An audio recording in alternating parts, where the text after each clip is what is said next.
It started like any other Monday morning at Nexora Tech, a towering glass and steel company nestled in the heart of San Jose. The boardroom on the 14th floor buzzed with anxiety. 22 engineers dressed in button-ups and confidence sat hunched over their laptops. A multi-million-dollar government contract was on the line, and they were staring at a wall of code that no one could untangle. Deadlines were collapsing, fingers pointed, voices overlapped, and just outside the glass door, quietly polishing the metal frame of the window, stood a woman in a faded gray uniform with earbuds in her pocket and a mop in her hand. Her name was Kendra Lewis. No one paid her any mind. No one ever did. She moved invisibly through those gleaming halls just as she had for 6 years. But as the engineers argued over variables and logic loops, Kendra glanced at the equations on the digital whiteboard. She paused, tilted her head slightly, then without a word she stepped inside the room. At first no one noticed. She walked calmly to the edge of the boardroom, her eyes scanning the code as if she were reading a recipe. Then she picked up a dry erase marker someone had dropped, wiped part of the board, and rewrote a key function. Just a few lines, barely 45 seconds. Then she stepped back. "Who?" One of the interns mumbled, half in confusion, half in annoyance. The room went silent. One of the senior engineers, a man who had just spent 12 hours overnight trying to debug that exact loop, squinted at her handwriting, then back at the code on his screen. Slowly his eyes widened. He typed something, pressed enter. The code compiled. The system ran. Perfectly. The room collectively exhaled. That was the moment Raymond Cole, director of engineering, entered. His presence was like static in the air. Late 40s, sharply dressed, always reeking of cologne and superiority. His eyes flicked from the whiteboard to the janitor holding the marker. "Excuse me, do you think someone like you can actually understand what 22 engineers couldn't?" His voice carried that brand of disdain that didn't need volume to wound. It echoed with decades of gatekeeping. Kendra turned toward him, calmly. The kind of calm that doesn't come from not being offended, but from having expected exactly this. Her grip on the marker didn't falter. Her voice was steady. "Logic doesn't care who solves it," she said quietly. "It just wants to be understood." A murmur rippled through the room. The intern who had dismissed her looked down at his lap. 2 engineers exchanged a glance. Even the CTO sitting at the far end shifted uncomfortably. Raymond's lips curled into something between a smirk and a sneer. Must have been a lucky guess. Kendra didn't answer that. She didn't need to. She placed the marker down on the conference table and without another word turned to leave. But just before stepping out the door, she stopped. Looked back over her shoulder, not at Raymond, but at the entire room. "If you ever wonder why your systems break," she said, "maybe consider what voices you've chosen not to listen to." Then she left. The glass door clicked shut behind her. In the stunned quiet, no one quite knew what to say. Except Raymond, of course, who muttered under his breath, "Presumptuous." But inside Kendra's chest, something stirred, something that had been silent for far too long. A pulse, a shift, a promise. She had spent years cleaning up after people who assumed she had no mind worth listening to. She had swallowed every offhand comment, every microaggression, every time someone left trash on the floor, like her job was to serve, not exist. But today they saw her. Maybe not the whole of her, but enough. And Raymond Cole. He had just made the worst mistake of his career. He had underestimated her, just like they all had. And she was going to make damn sure he never forgot it. The hallway outside the boardroom smelled faintly of lemon polish and warm dust. Kendra walked with the same measured steps. She always had mop in one hand, earbuds still tucked into her pocket, expression unreadable. But inside her pulse beat steady like a war drum. She didn't need applause. What she needed now, what she had waited years for, was already unfolding. Quietly, deliberately. By noon the building was buzzing. Not loudly, not openly. Nexora wasn't the kind of place where people talked too much unless they were in Slack threads or strategy calls. But whispers had a way of sliding under office doors. By the time she returned to the 12th floor to empty the trash, at least 4 people had paused mid-sentence when they saw her. One even offered a quick, nervous smile. It was the kind of shift you could feel before you could name it. But Raymond Cole. He doubled down. Tuesday morning, just after 9 a.m., Kendra's name was paged through the building intercom. That never happened. She dried her hands from the restroom sink, smoothed the front of her uniform, and made her way to conference room B. The door was open. Raymond stood inside, flanked by two junior engineers and the new HR rep who had started last month, and still looked like she hadn't figured out where the break room was. Raymond pointed to the floor. This room was left filthy last Friday. You'll need to redo it, properly this time. Kendra glanced around. The floor gleamed. Not a speck of dust, not a single streak. She could see her reflection in the tile. But she didn't argue. She simply nodded and stepped in. Behind her, one of the junior engineers mumbled, "Didn't she just—" Raymond cut him off with a look sharp enough to slice air. By lunch, Kendra had been reassigned to clean the executive bathrooms on the 20th floor, normally rotated among the staff, never a daily duty. When she passed Raymond in the hallway, he smiled. Not kindly, not professionally. No, it was the smile of someone who believed they'd reestablish the natural order of things. But Kendra didn't flinch, because while Raymond plotted petty retributions, she had spent the weekend scanning documents, organizing folders, scrubbing metadata from screenshots, backing up recordings to encrypted cloud drives. She had files going back 4 years, photos of email printouts, notes from private meetings where she'd been the target of thinly veiled contempt, clips from the security cameras where he'd made her clean, already clean floors after hours, always when someone important happened to walk by. And she wasn't alone anymore. That night after her shift ended, Kendra sat cross-legged on the carpet of her small one-bedroom apartment and opened her laptop. The screen glowed soft and blue in the dark. She clicked into an old contact, Rachel Kim, Columbia Law Civil Rights Division. The message she typed was short. Subject: need help. Hi Rach, it's Kendra Lewis. I think I'm ready now. She stared at the cursor, blinking at the end of the sentence, then hit send. By Wednesday morning, things escalated. During a meeting with Japanese tech partners, Kendra had been discreetly collecting trash bins near the conference table when Raymond, mid-presentation, suddenly paused and gestured toward her. "Excuse me, gentlemen," he said with exaggerated politeness, "but I need to make sure our facilities are up to standard." He turned to Kendra, his voice louder than necessary. "Would you mind checking if the guest restrooms are fully stocked? We want our clients to feel properly accommodated." Kendra felt the heat rise to her face but kept her eyes down. "Of course, Mr. Cole," she replied evenly. As she turned to leave, she heard one of the Japanese executives mutter something in his native tongue. She understood it. Her mother had been half Korean, and languages came naturally to her. "That man has no shame," he'd said. "Such behavior reflects badly on all of them." Kendra didn't smile, but she pressed the record button on the app in her pocket. The audio caught not only Raymond's tone, but the visible discomfort of the guests. Another data point, another cut on the blade, and Raymond still believed he was winning. By Thursday morning, the building had returned to its polished corporate hum, the kind that masks everything but the pursuit of deliverables and deadlines. But for Kendra, every minute felt like a slow-motion wind-up before a storm. She moved as always, quiet, efficient, invisible. Yet beneath that calm surface, her mind raced. Because that morning, Raymond made the mistake that changed everything. She was on her break when it happened, sitting alone in the corner of the parking structure, sipping lukewarm coffee from a paper cup. Her phone buzzed with a company-wide email notification. At first, she wasn't going to open it, but then she saw the subject line, "On competency and role expectations in the workplace." She clicked. The message was from Raymond. It wasn't addressed to her, but it didn't need to be. Anyone who had been in that boardroom Monday morning could read between the lines. The email subtly implied that certain staff members had misunderstood the nature of their roles, and that well-meaning but unqualified contributions could lead to confusion, false hope, and operational risk. It was a masterclass in corporate condescension, vague enough to avoid HR censure, but sharp enough to wound. Kendra stared at her screen.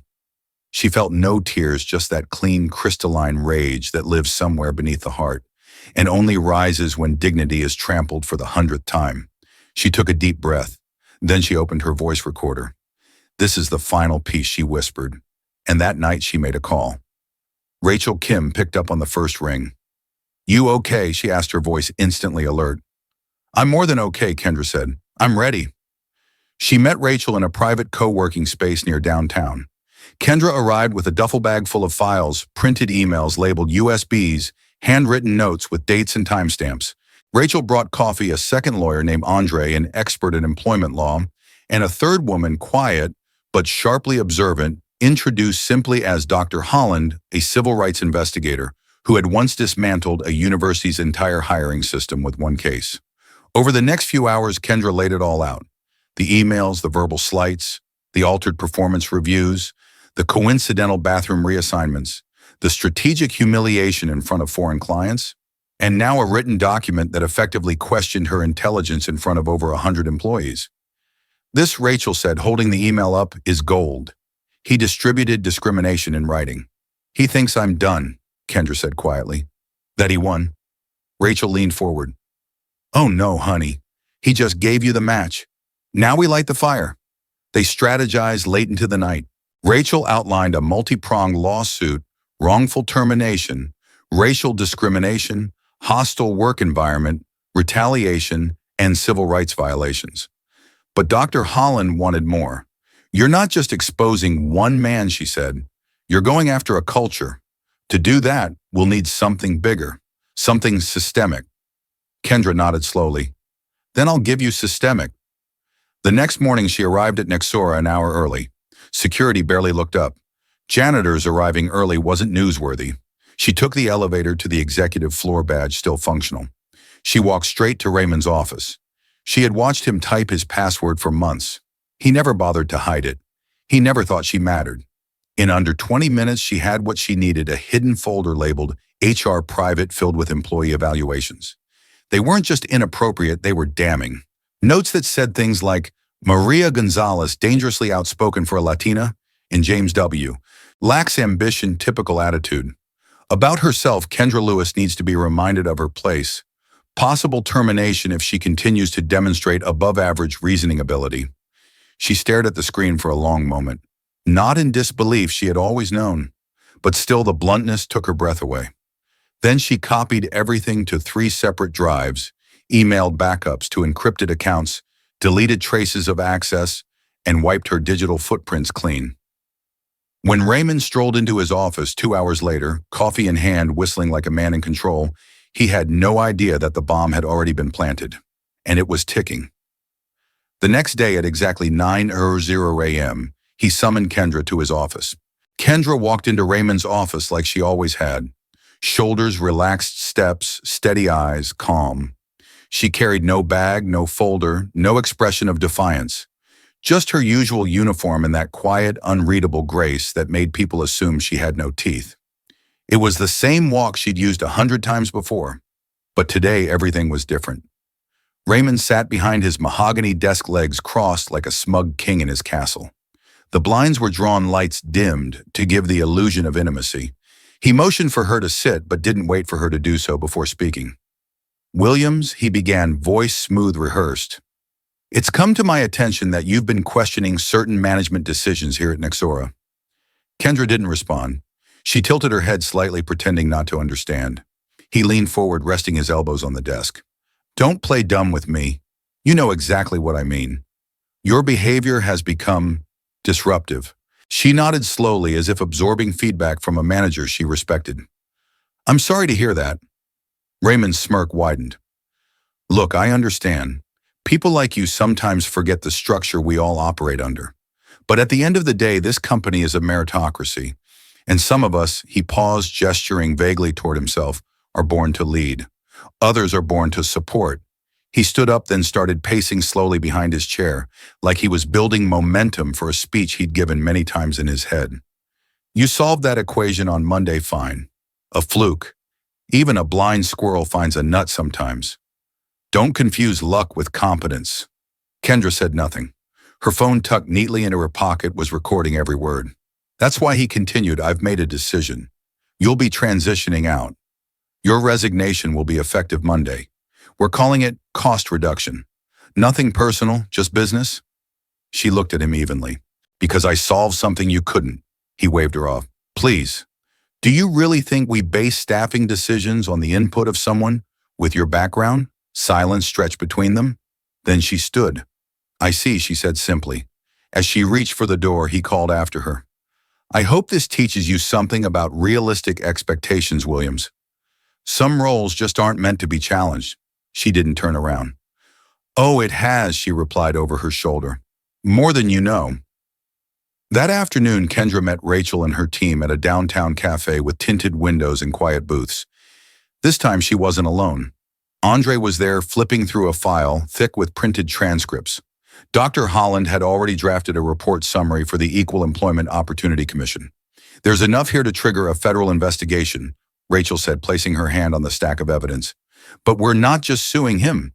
We're suing the company. Andre nodded.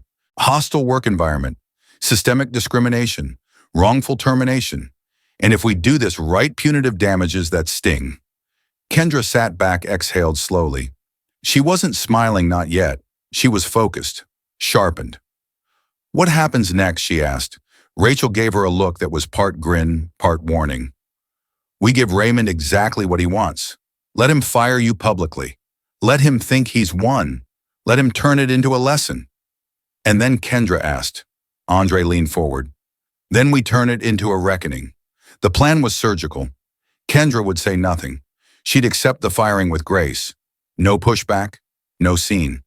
The humiliation would be Raymond's showpiece and their trap. Because in the audience would be not just employees, but witnesses.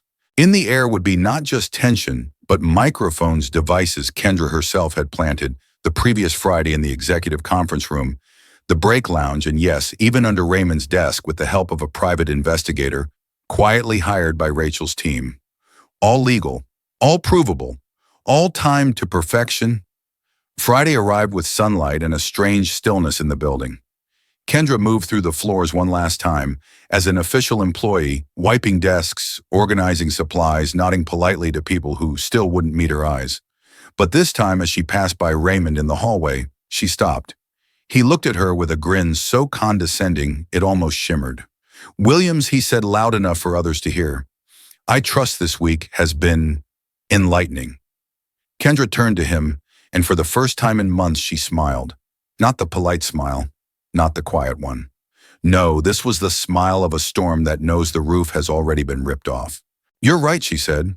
Some lessons in life really are painful, and some people really do need to learn what realistic expectations look like. She walked away before he could reply, and behind her, Raymond didn't even know he'd already stepped into his own ending. Monday came dressed like a victory parade, at least for Raymond Cole.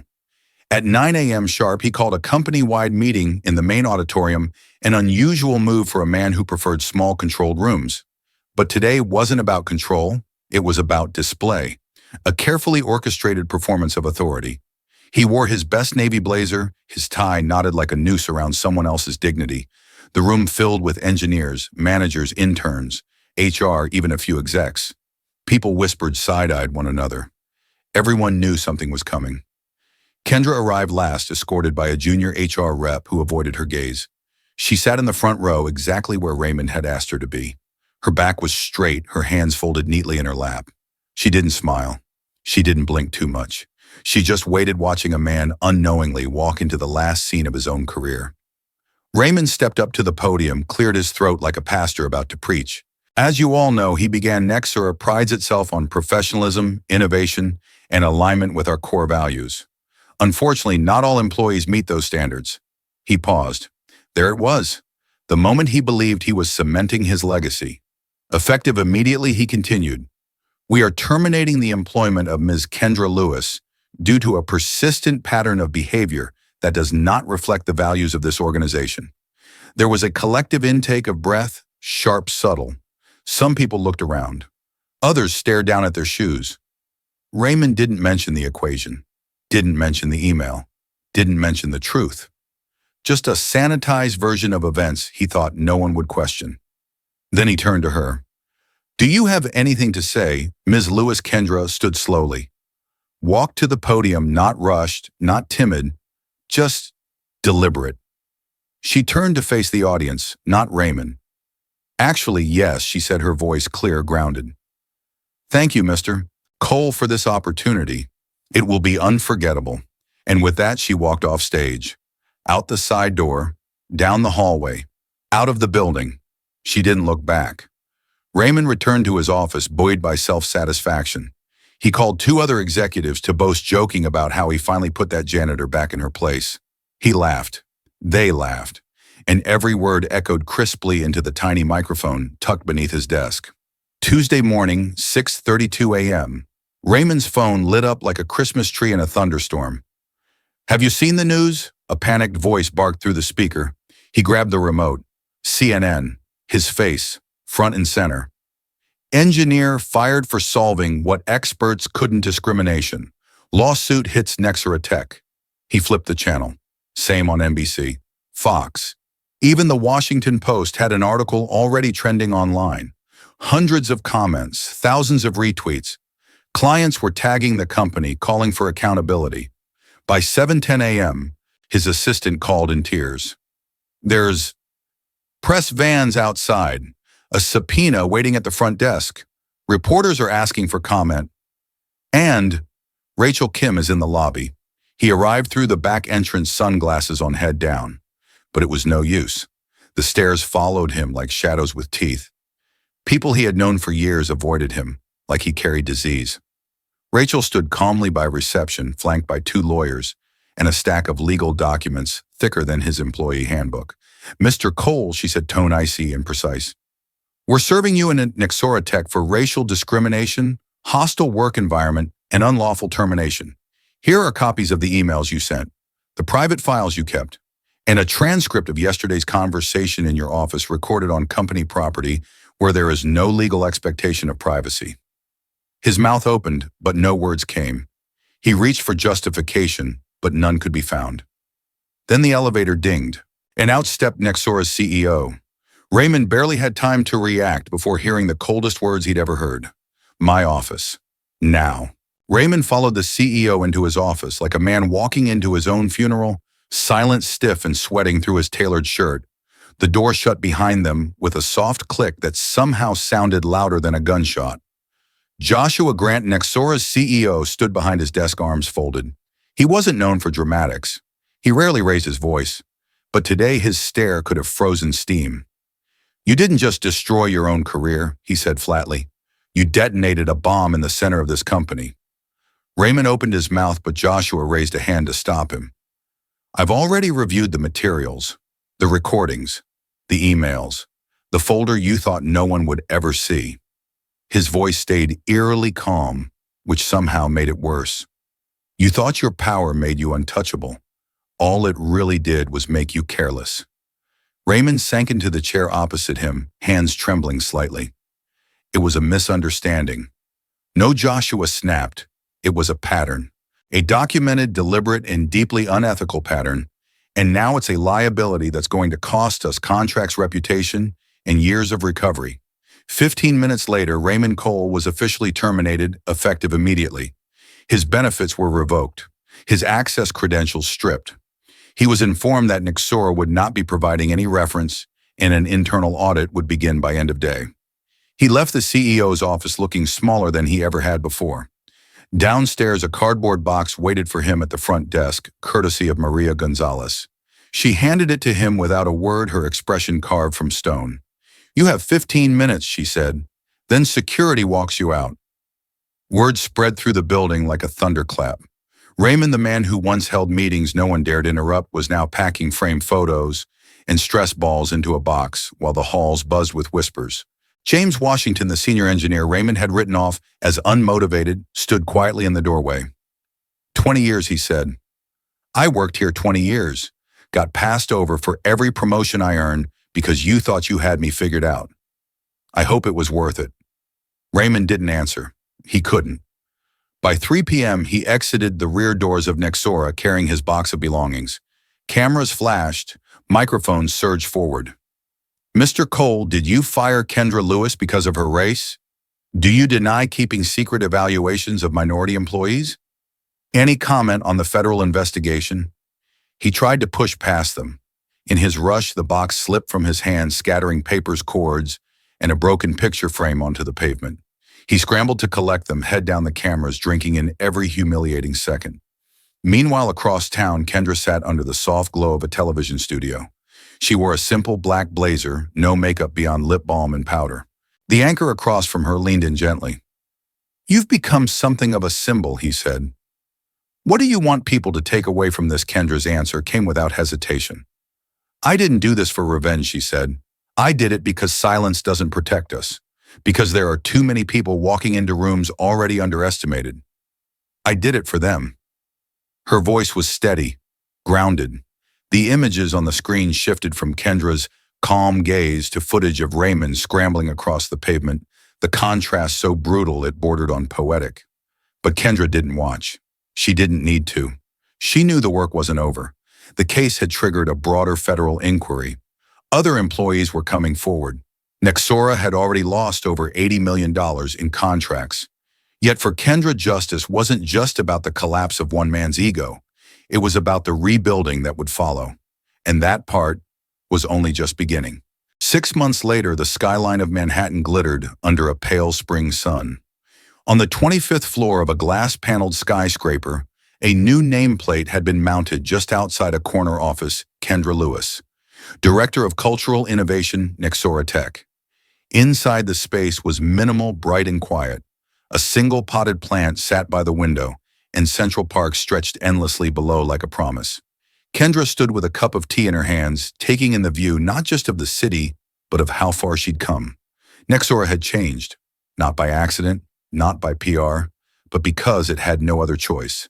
After the lawsuit, after the media storm, after the government contracts evaporated, and the internal audits exposed a rot that went deeper than anyone had admitted, the company began to rebuild. And this time, it started with her. A newly formed diversity task force now reported directly to Kendra. Performance reviews were made transparent. The HR department had been gutted and rebuilt. More importantly, people were finally being heard. Voices that had been buried for years were now shaping policy. Maria Gonzalez had been promoted to project lead. James Washington, once dismissed as unmotivated, was now senior director of engineering. 15 other employees received overdue raises and backdated title adjustments, and Raymond Cole. According to industry whispers, he was consulting for a strip mall tech repair store in suburban Arizona. No company would touch his resume. His name had become synonymous with toxic leadership. His LinkedIn profile had gone dark, but Kendra didn't gloat. She had never needed to.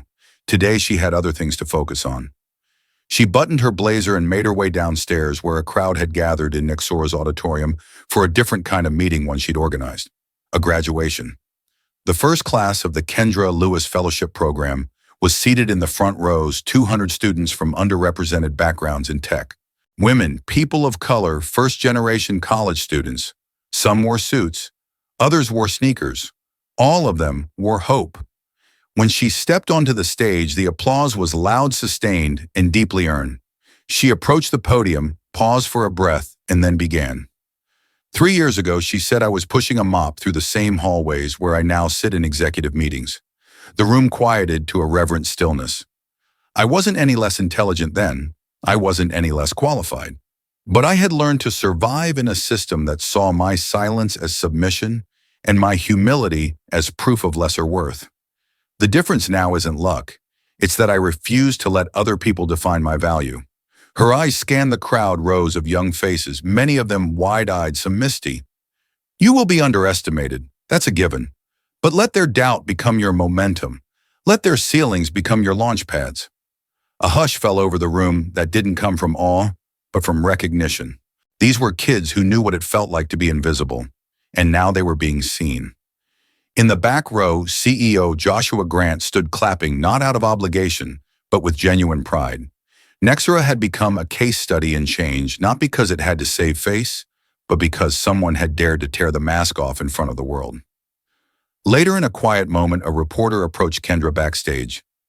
Do you think you got revenge on Raymond Cole? She smiled softly. No, she said.